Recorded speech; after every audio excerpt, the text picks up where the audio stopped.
Selamat siang pemirsa yang budiman. Saya juga menghimbau kepada para pembenci dan kepada semua orang yang berusaha untuk menyalahkan kami, untuk membilang bahwa semua ini palsu. Mereka bilang kami menyampaikan informasi palsu. Saya ingin mengingatkan Anda bahwa pada tahap pertama, kalian berusaha untuk membuktikan bahwa semua dana ini akan dicuri dan ditransfer ke Kepulauan Kanaria. Ternyata tidak ditransfer kemana-mana. Kami berhasil membangun sebuah gedung yang sedang dalam tahap akhir pengerjaan jaringan teknik eksternal. Namun, si hater belum meminta maaf atas kata-kata mereka. Ada yang bilang bahwa kami akan mendirikan salah satu pusat perbelanjaan atau disebut mall. Kami sedang berada di laboratorium. Bolehkah saya bertanya di mana si mallnya? Adakah yang sudah meminta maaf? Nama saya Dmitry Alexandrovich Duyunov. Saya akan menangkap si orang.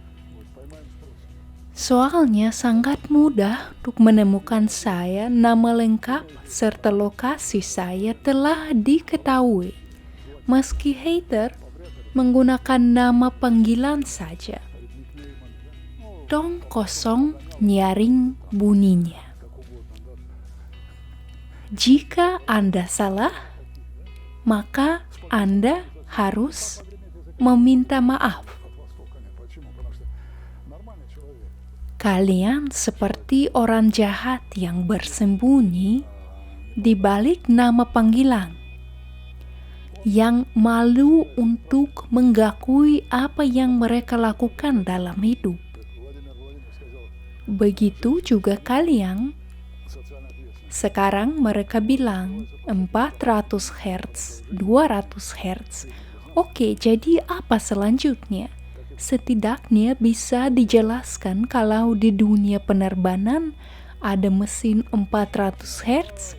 Harganya seperti sayap pesawat terbang karena di sana digunakan bahan lembaran tipis tebal 0,1 mm atau tebal 0,06 mm yang harganya mahal dan memerlukan penanganan khusus. Setelah dicap harus dibakar dalam ruang hampa pada suhu 1200 derajat selama 6 jam. Bayangkan berapa biayanya, dan Anda memberitahu semua orang bahwa semua ini sudah diketahui dan semua orang melakukannya. Ya, mereka pernah dan sedang melakukannya. Hanya saja semua ini menghabiskan banyak uang dan bukan untuk konsumsi umum.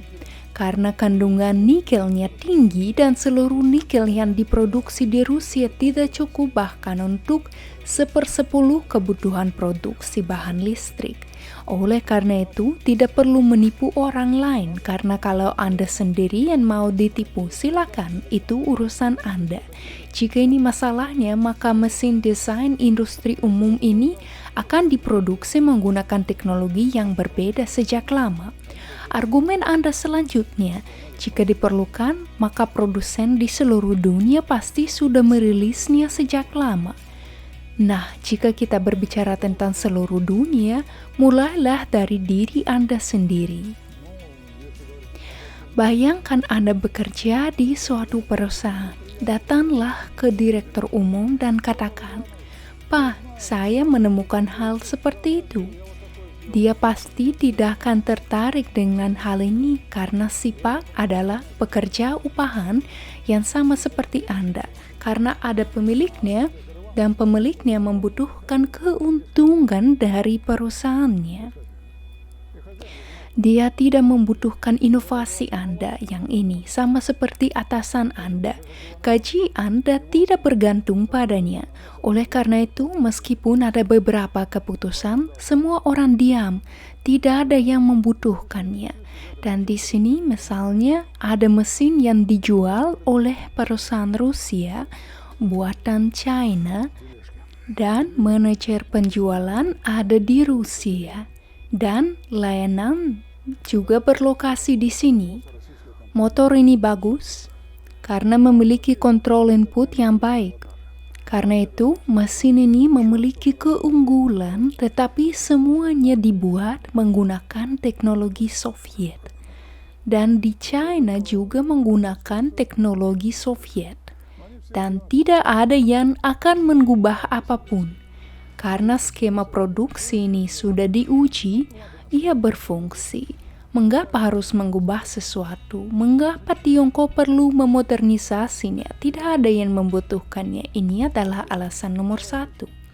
Alasan nomor 2 adalah dunia ilmiah. Bayangkan apa yang akan terjadi jika seorang ilmuwan pergi ke sebuah konferensi dan berkata, rekan-rekan yang terkasih, saya membuat hidup saya salah.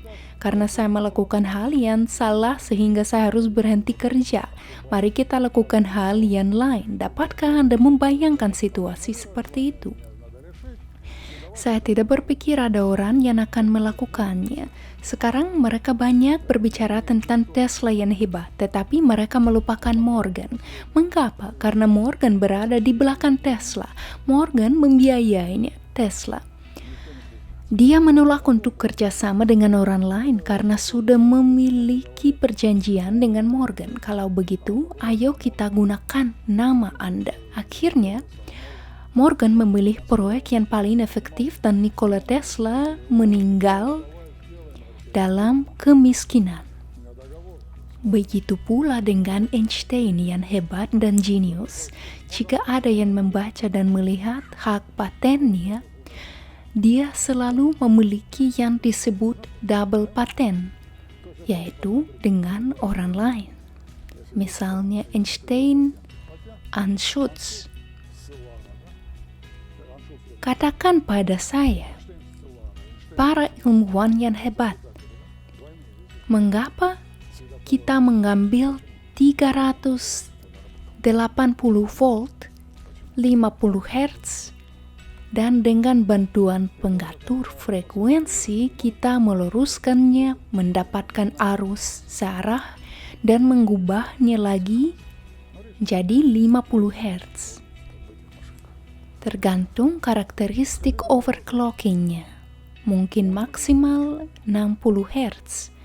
Karena di USA mereka membuat frekuensi seperti itu untuk pengujian, tetapi tidak lebih dari 200 dan 400 Hz. Kenapa tidak? Sudah jelas jawabannya sederhana. Jika skema klasik memungkinkannya, maka mereka akan melakukannya. Tetapi skema tersebut tidak bisa dilakukan. Oleh karena itu, jika Anda membuat rangkaian klasik pada logam dengan frekuensi 150 Hz, Anda perlu mengurangi daya keseluruhan, mengurangi induksi untuk mengurangi kerugian, atau ia akan memanas, sama seperti kompor. Oleh karena itu, mereka tidak melakukannya, meskipun sudah jelas. Tetapi kami yang melakukannya. Lalu mengapa? Karena ada kesalahpahaman lain bahwa di sini harmonik utama memanaskan mesin, bukan harmonik utama yang memanaskan mesin, melainkan harmonik ganjil. Dan biasanya harmonik ditekan sebesar 3, 5, 7 karena harmonik inilah yang membawa rugi-rugi maksimal. Namun nyatanya tidak ada, karena jika harmonik tersebut diperluas ke deret Fourier menggunakan program, maka akan terlihat harmonik orde tinggi di sana. Bagaimana terbentuknya? terbentuk ketika gigi rotor melewati gigi stator, dan harmonik inilah yang dihasilkannya. Jadi kami perlu menanggani hal itu. Ditambah lagi, jika kita mengambil motor 24 slot pada saat yang sama, dengan skema klasik 8 gigi terletak dengan induksi hampir 0, dan seluruh alirannya melewati gigi yang tersisa. Jika kita memutar Slavyanka, maka 2 gigi dengan induksi 0. Artinya alirannya terdistribusi lebih merata, masing-masing induksi pada logam lebih kecil. Rogi-roginya lebih kecil juga. Dan fakta bahwa bukan harmonik ketiga, bukan harmonik kelima yang berperang, tetapi harmonik yang lebih tinggi diperkuat oleh fakta bahwa mesin dengan kecepatan putaran lebih tinggi, katakanlah 3000 rpm, memiliki efisiensi yang lebih tinggi. Dan jika Anda membuat motor dengan ukuran yang sama, bukan untuk 3000 rpm, tetapi pada 750 rpm, efisiensi turun. Jika dinaikkan, maka bertambah. Dan ini dapat dilihat di komputer. Ketik misalnya motor listrik AIR 100L8 dan lihat data di dalamnya. Ini dia efisiensinya 76,5%. Tak buka lagi, dapat mesin L6 efisiensinya 77,7%. Dan kalau kita ambil 3000 rpm, maka efisiensinya akan lebih besar lagi sesuai tabel.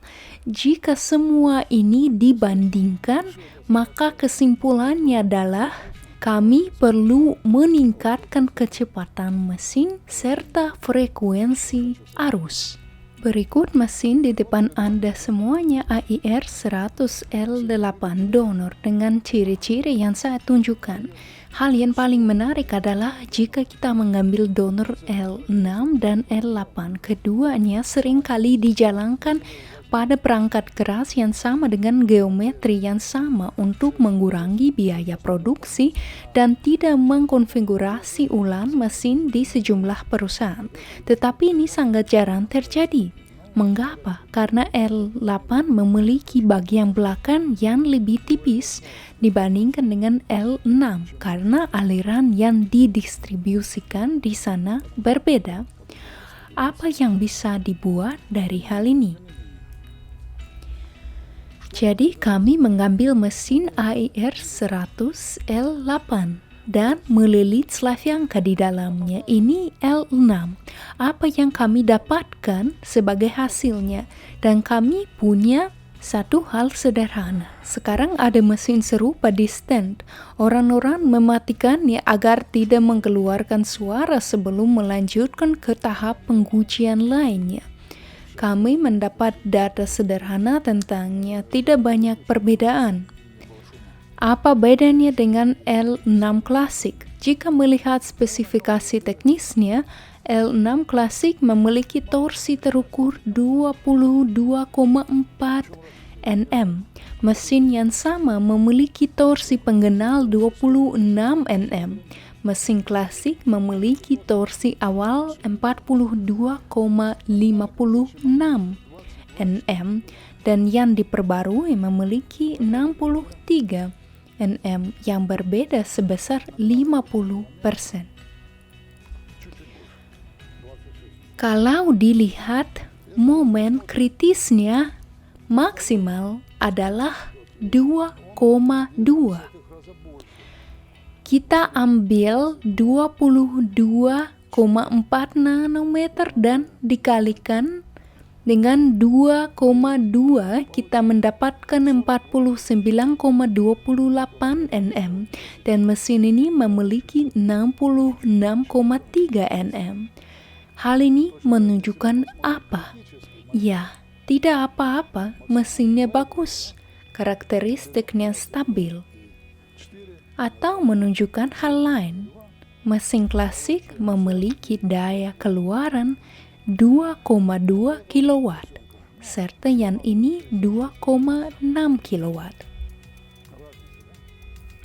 Tetapi menurut nilai standar, kita perlu memiliki 2,2 kilowatt, yang berarti untuk mengembalikan 2,2 kilowatt, kita dapat membuat 20%. Inti di sini masing-masing biaya bahan mesin ini akan turun sebesar 20%. Bisakah itu digunakan? Bisa saja. Itu uang persaingan di pasar. Kenapa kami tidak melakukan hal ini? Lagi pula, ini sudah terbukti lebih dari 10 tahun. Dan semuanya sangat sederhana. Saat itulah motor ini diputar pada 50 Hz. Pembungkusnya meletakkan bagian yang sama. Kami mendapatkan motor 50 Hz. Tetapi jika kita menghubungkan bagian-bagiannya sedikit berbeda, kita mendapatkan pada 100 Hz, pada 150 Hz. Kita bisa mendapatkan pada 300 Hz. Sedangkan ukuran bagian-bagiannya, diameter kabelnya tetap sama. Semua karakteristik semakin berkembang, tenaga, efisiensi, dan yang terpenting kelas efisiensi energi semakin berkembang. Jika kita melihat model barat, maka peningkatan efisiensi energi mesin memerlukan peningkatan dimensi keseluruhan dan penghubung. Tetapi di negara kita, hal ini tidak terjadi, ukurannya hanya turun. Ada yang bilang bahwa saya sangat salah dengan peningkatan tenaga mesin, ukuran porosnya perlu ditingkatkan. Saya bertanya mengapa dan dia berkata karena momen bertambah. Saya bertanya lagi di mana? Momennya tidak bertambah, putarannya bertambah. Tetapi momennya tetap sama, efisiensinya meningkat, konsumsi energinya turun, kelas efisiensi energinya bertambah, dan seterusnya. Oleh karena itu, dengan menggunakan lini yang sama, komponen-komponennya semuanya sama, hanya dengan menghubungkan dengan cara yang berbeda. Kita bisa mendapatkan 4 mesin yang berbeda, 4 produk yang berbeda, dengan perlengkapan yang sama, dengan segalanya yang sama. Apakah secara ekonomi layak atau tidak? Pertanyaan, mengapa kami tidak melakukannya? Saya sudah menjelaskan alasannya sebelumnya. Tetapi para pembenci dan troll yang terkasih, mereka akan membenci kami karena satu alasan sederhana bahwa kami mencoba menahan proses ini dengan berbagai cara. Tetapi kami gagal menahannya. Dan mesin di lini ini sudah akan diproduksi secara massal. Dan begitu mereka mulai dijual massal setelah sertifikasi dengan harga terjangkau dengan karakteristik yang sangat baik, maka semua orang yang percaya pada kami akan berterima kasih karena perusahaan-perusahaan yang bergerak di bidang penjualan kembali produk-produk China ini perlahan-lahan akan pergi. Dan mereka akan memiliki 2 pilihan, menanggani mesin ini atau pergi. Dan kami tidak akan bertaruh pada China, tetapi pada Rusia. Saya sudah memperingatkan teman-teman. Oleh karena itu, semuanya akan berterima kasih kepada Anda, termasuk anak-anak Anda, sehingga Anda tidak usah menyembunyikan fakta ini lagi, bahwa Anda melakukan omong kosong ini. Anda mungkin memperoleh penghasilan dari ini atau mengejar beberapa tujuan lain. Ini adalah urusan Anda. Tetapi anak-anak Anda akan hidup di dunia yang kami tinggalkan. Dan dunia yang kami buat dan dunia yang Anda buat, keduanya sangat berbeda. Pada hakikatnya antagonis. Namun itu hanya satu mesin saja, dan dia sudah dapat menimbulkan banyak masalah bagi Anda, karena dimensi ke-100 sangat populer. Kami memiliki satu arah lagi. Saat ini kami sedang bekerja hingga 600 Hz dan bersiap untuk bekerja hingga 900 Hz. Hal ini menunjukkan bahwa kami bisa mendapatkan putaran poros yang sangat berbeda, yang sebelumnya tidak dapat dicapai. Ini berarti bahwa seluruh rangkaian peralatan dapat direvisi dalam hal konsumsi logam. Misalnya pompa, kipas angin, penghancur, perkakas, dan banyak peralatan lainnya, konsumsi logamnya akan turun. Lalu bagaimana menurut Anda, pabrikan apa dan mana yang akan diprioritaskan? Di manakah harga akan terjangkau dengan teknologi lama atau dengan teknologi ini? Oleh karena itu, bersiaplah perusahaan Sovelmash secara bertahap mulai beralih dari konstruksi ke implementasi perkembangan dan memasukkannya ke dalam produksi. Bersiaplah, Anda punya waktu untuk berubah pikiran. Namun pada akhirnya, setiap orang harus bertanggung jawab atas semua yang dia lakukan dalam hidup.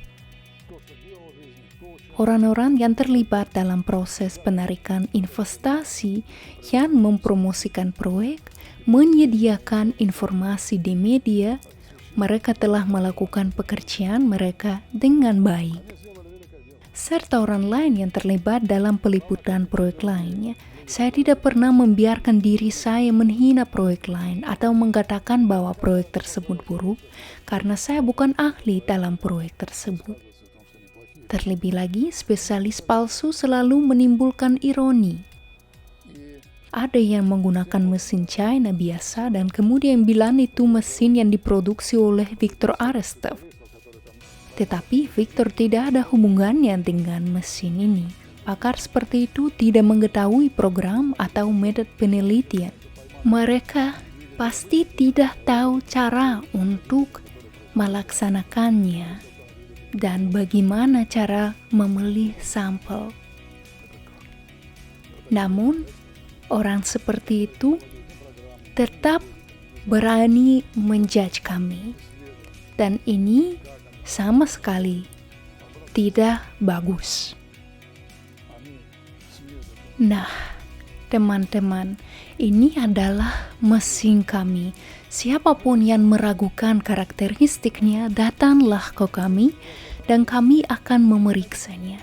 Tetapi pada saat yang sama, Anda harus mengungkapkan apa yang Anda lihat dan sudut pandang Anda telah disesuaikan dengan mempertimbangkan eksperimen tersebut. Sekarang ada 50 mesin di Slipway. Dengan bantuan mereka, peralatan industri diuji. Mereka akan diproduksi secara industri dan kemudian diberikan untuk sertifikasi. Para karyawan laboratorium kami telah membuat program dan metode serta persyaratan teknisnya sekarang sedang diselesaikan. Semua dukungan dokumenter sedang disiapkan dan semuanya akan selesai. Bukalah Google, ambillah kalkulator dan hitung. Jangan lakukan hal bodoh. Jaga diri Anda, jaga dunia di sekitar Anda. Dan menurut saya, dengan mempertimbangkan hal yang masuk akal, Anda akan membuat pilihan yang tepat. Jangan membuat kesalahan, karena Anda akan membayar mahal untuk itu. Sehingga orang-orang yang diragukan oleh Anda akan berterima kasih kepada Anda di kemudian hari. Sampai jumpa lagi.